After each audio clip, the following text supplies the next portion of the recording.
बिस्मिल्लाहिर्रहमानिर्रहीम। अस्सलामुअलैकुम वरहमतुल्लाह। Dear students, उम्मीद करता हूँ कि आप बिल्कुल ठीक ठाक होंगे। अच्छा बच्चों, हमने इस चैप्टर नंबर 2 के अंदर पहले लेक्चर के अंदर पढ़ा कि वेक्टर क्या होते हैं। उसके बाद हमने वेक्टर की रिप्रेजेंटेशन पढ़ी और अब का हमारा टॉपिक है rectangular components of rectangular coordinate system. तो हमने रेक्टेंगुलर कोऑर्डिनेट सिस्टम के बारे में पढ़ना है और साथ ही साथ में हमने उसके अंदर दो वेक्टर्स ड्रा करने हैं। एक हमने 3D वेक्टर और एक हमने प्लेन वेक्टर।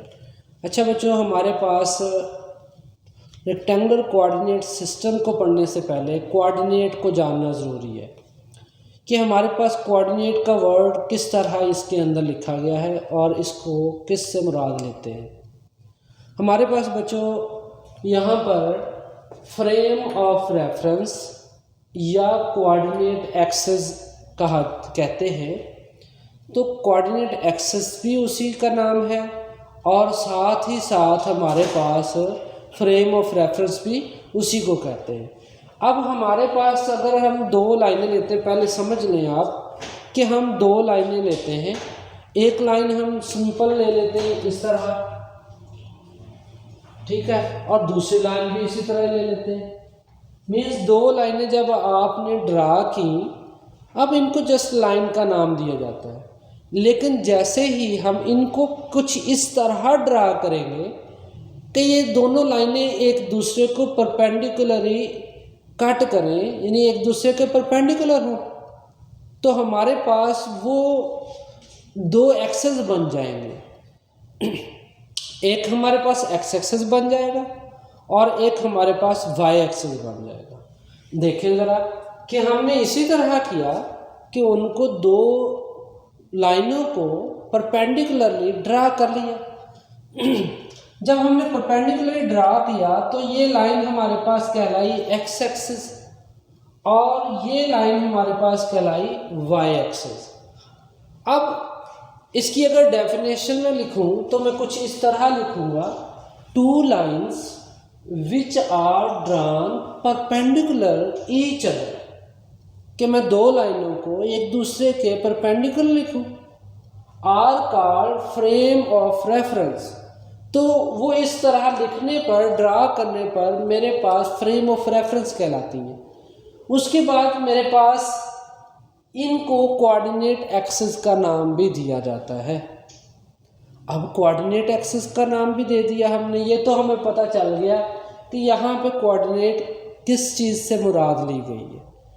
अब मैं रेक्टेंगुलर कोऑर्डिनेट सिस्टम की अगर बात करूँ तो मेरे पास एक ऐसा सिस्टम है, एक ऐसी ब्रांच है फिज़िक्स के अंदर जिसके अंदर मैं ये कोऑर्डिनेट एक्सिस को इस्तेमाल करूँ। जब मैं कोऑर्डिनेट एक्सिस को इस्तेमाल करूँगा तो वो ब्रांच, वो सिस्टम मेरे पास रेक्टेंगुलर कोऑर्डिनेट सिस्टम कहलाएगा।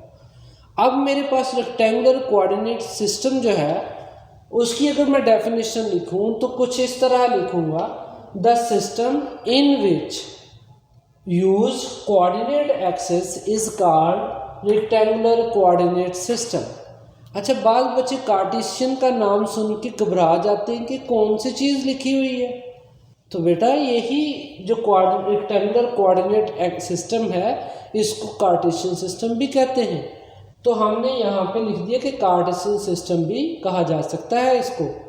अब हमारे पास जब मैंने ये दो लाइनें ड्रा की, अब देखें ना, जब दोनों लाइनों को मैंने एक ऐसे ड्रा किया कि वो एक दूसरे के परपेंडिकुलर आ गई, जैसे ही परपेंडिकुलर आई तो उनका एक कट ऑफ पॉइंट बना, जिस पॉइंट पे उन्होंने एक दूसरे को क्या किया, कट किया। जैसे ही कट किया मैंने कहा इस पॉइंट को ओरिजिन। अब मेरे पास ये पॉइंट ओरिजिन कहलाता है। इस ओरिजिन पॉइंट को मैं कहूँगा कि the point of intersection, intersection का पॉइंट इन कोऑर्डिनेट एक्सिस में इंटरसेक्शन का पॉइंट इज कॉल्ड ओरिजिन। इस पॉइंट को मैं कहूँगा कि मेरे पास ओरिजिन कहलाता है। तो ओरिजिन की डेफिनेशन भी होगी क्लियर। अब मेरे पास जो वेक्टर्स इसके अंदर मैं लिख सकता हूँ वो दो तरह के वेक्टर्स हैं। एक वेक्टर को कहूँगा प्लेन वेक्टर और एक वेक्टर को मैं कहूँगा स्पेस वेक्टर।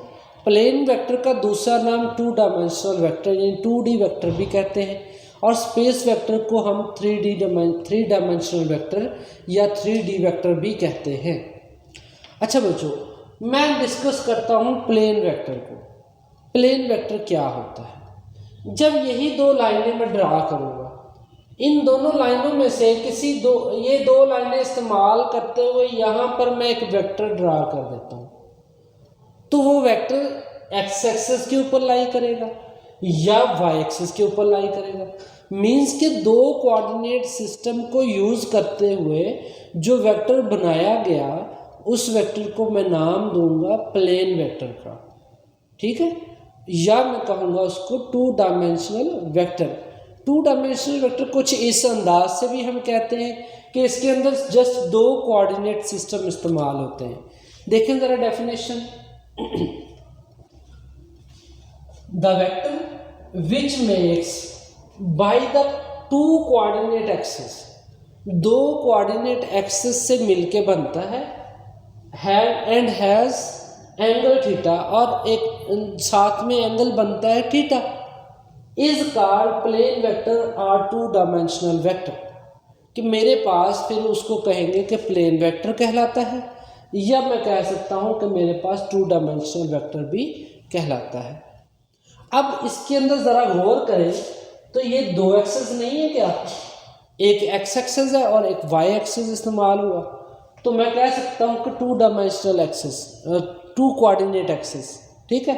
और उसके बाद देखिए एक्स एक्सेस के साथ भी कोई एंगल बनेगा, वाई एक्सेस के साथ भी कोई एंगल बनेगा, तो मैं कहूँगा कि मेरे पास दो एंगल्स नहीं बन रहे। तो सो मेरे पास ऐसा सिस्टम जो दो कोऑर्डिनेट सिस्टम को तहत बने, ठीक है, ऐसा वेक्टर जो दो कोऑर्डिनेट सिस्टम इस्तेमाल करते हुए बने, उसको हम कहते हैं 2 डायमेंशनल वेक्टर। अब मैं चलता हूँ स्पेस वेक्टर की तरफ। स्पेस वेक्टर किसे कहते हैं? स्पेस वेक्टर या 3 dimensional vector, the vector which makes by 3 coordinate axis, ऐसा सिस्टम जो 3 कोऑर्डिनेट एक्सिस सिस्टम को मिलाकर बने, उस सिस्टम को मैं कहता हूँ कि मेरे पास क्या कहलाता है, 3 डायमेंशनल वेक्टर या 3D वेक्टर। इसको स्पेस वेक्टर का नाम भी दिया जा सकता है। उसके बाद एंड हैज़ 3 एंगल्स, और वो 3 एंगल्स रखता है, is called space of 3 dimensional vector. ठीक है, ये दो चीज़ें इसके अंदर आएंगी। एक तो ये मैं कहूँगा कि मेरे पास जो है वो 3 कोऑर्डिनेट सिस्टम इस्तेमाल करते हैं, और दूसरा 3 ही यहाँ पर एंगल्स इस्तेमाल होते हैं। तो यहाँ पर देखें ज़रा कि अगर जिस तरह मैंने ये पॉइंट्स बनाए हैं, ये वाले पॉइंट्स, अगर इसके भी ये बनाना चाहें तो ये पॉइंट की जगह पे आ जाएगा 3, ठीक है, और इस पॉइंट की जगह पे भी आ जाएगा 3, ओके। अब इसके बाद यहाँ पे जो मैं बात कर रहा हूँ एंगल की, ठीक है, ये एंगल हमारे पास यहाँ पे 2 बन रहे हैं 2 डायमेंशनल वेक्टर के अंदर। अब देखते हैं कि ये 3 एंगल्स जो है, मैंने स्पेस एंगल के अंदर, स्पेस वेक्टर के अंदर कहा कि 3 एंगल्स बनते हैं, तो ये किस तरह बनते हैं, आइए देखते हैं। मैंने एक वेक्टर, एक एक्सिस लिया एक्स एक्सिस, और एक एक्सिस लिया मैंने वाई एक्सिस, और एक एक्सिस लिया मैंने जी एक्सिस। अब मैंने क्या किया कि एक एक्स एक्सिस के एक वेक्टर ड्रा किया जो तीनों के दरमियान में लाई कर रहा है। ये इस तरह मैं कह सकता हूँ कि मेरे पास इस तरह वेक्टर, ये 3 एक्सिस हैं, कोऑर्डिनेट एक्सिस, ठीक है, ये मेरे पास एक्स एक्सिस है ये वाला, और ये मेरे पास वाई एक्सिस है ये वाला, और ये मेरे पास जी एक्सिस है, और इधर से इस साइड को अगर मैं इस तरह वेक्टर ये ले लूँ, ठीक है, तो मेरे पास ये तीनों के, इसके ऊपर भी लाई कर रहा है, इसके ऊपर भी लाई कर रहा है, और इसके ऊपर भी लाई कर रहा है। तो मैं कहूँगा कि ये वेक्टर मैंने ड्रा किया।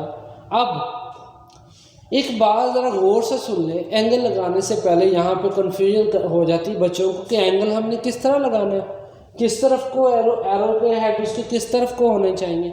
ये मैंने डेफिनेशन लिखी है कि एंगल्स जो होते हैं ना, ये हमेशा वेक्टर से उस वक्त बनाए जाते हैं कि पॉजिटिव एक्स एक्सिस से एंटी क्लॉकवाइज डायरेक्शन में होते हैं, ठीक है। यानी पॉजिटिव एक्स एक्सिस जो है उससे हमने एंटी क्लॉकवाइज डायरेक्शन में हमने एरोहेड को मूव करना है। जिस पॉइंट पे जाकर वो वेक्टर के साथ मिलता है हमारे पास वो एक एंगल बन जाएगा, ठीक है। देखिए जरा कि थीटा जो है एंगल होता है is an angle which a vector makes, जिसमें एक वेक्टर बनाता है from positive x axis in anticlockwise direction. यानी कि अगर हमारे पास इस तरह है 1 2 3 4 5 6, ठीक है, ये 12, इस तरह हमारे पास जो है क्लॉक जो है वो क्लॉकवाइज डायरेक्शन इस तरह होती है, लेकिन हमारे पास वेक्टर की डायरेक्शन क्या होगी, एंटी क्लॉकवाइज होगी। ये देखिए कि हमारे पास इस तरह डायरेक्शन होगी, ठीक है जी। हमारे पास वेक्टर की डायरेक्शन क्या होगी, एंटी क्लॉकवाइज होगी।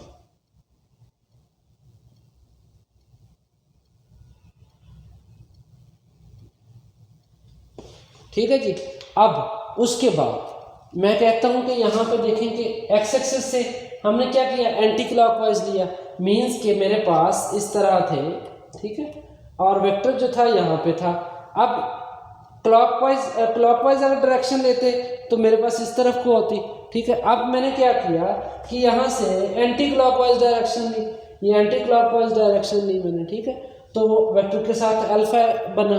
अब मैंने यहाँ पर बीटा वाई एक्सिस से मैंने क्या किया, एंटी क्लॉकवाइज डायरेक्शन ली, तो मेरे पास बीटा एंगल बना।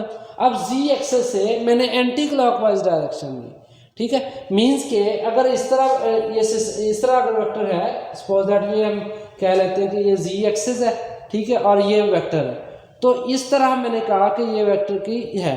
अब अगर इस तरह देखें हम, तो हमारे पास अगर क्लॉकवाइज डायरेक्शन देखते हैं तो हम कहेंगे कि ये तो क्लॉकवाइज डायरेक्शन बन रही है कि सर ने कहा इस तरह, लेकिन नहीं बेटा, हमने देखना है साइड से। तो हम अगर हम इस तरह देखते हैं कि हमारे पास ये वेक्टर है, तो अब वेक्टर की ये जी एक्सिस है और एक्स एक्सिस यहाँ पर है, ठीक है। एक्स एक्सिस से हमारे पास हमने वाई एक्सिस पे गए, वाई एक्सिस से जी पे गए, जी पे हमारे पास इधर को आ रहे हैं एक्स की तरफ, तो मीन्स कि हमारे पास ये इसके दरमियान में आ जाता है, ये एक्स एक्सिस है और ये जी एक्सिस है और वाई एक्सिस इधर को, तो हमारे पास इधर से इस तरह जब लिया जाएगा तो ये वेक्टर इस तरह ड्रा होगा, ठीक है।